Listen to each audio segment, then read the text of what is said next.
ரத்னபுரிங்கிற அழகான காட்டுக்குள்ள ஜானுக்குருவி தன் பொண்ணு பிங்கியோட தன் வீட்டில் வாழ்ந்துக்கிட்டு இருந்தது. பிங்கிமா, அம்மா வெளியே போய் உனக்கு சாப்பிட்றதுக்கு தேவையான தானியங்களையும் பழத்தையும் கொண்டு வரேன் பிங்கிமா.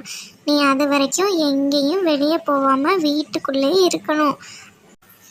நான் எங்கேயும் போகாமல் வீட்டுக்குள்ளேயே இருந்து வீட்டை பார்த்துக்கிறேம்மா. நீங்கள் பயப்படாமல் போயிட்டு வாங்கம்மா. ஐயோ, அம்மா போய் இவ்வளோ நேரமாச்சு.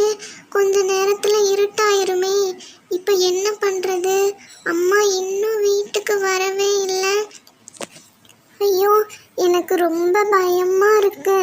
காட்டுக்குள்ளே வேற ஒரு பெரிய மலைப்பாம்பு வந்திருக்கிறதா எல்லாரும் சொல்லிட்டு இருந்தாங்களே. அந்த பாம்பால் அம்மாவுக்கு ஏதாவது ஆபத்து வந்திருக்குமா?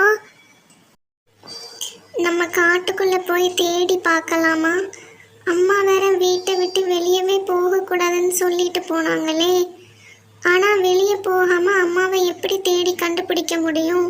அம்மாவுக்கு அந்த மலைப்பாம்பால் ஏதாவது ஆபத்து வந்துருந்துச்சுன்னா நம்மளால் எப்படி காப்பாற்ற முடியும் வீட்டுக்குள்ளே இருந்தால்? சரி, நம்ம சீக்கிரமாக போய் தேடி பார்த்துட்டு வந்துடலாம். காடு முழுக்க எங்கே தேடியும் அம்மாவை காணுமே.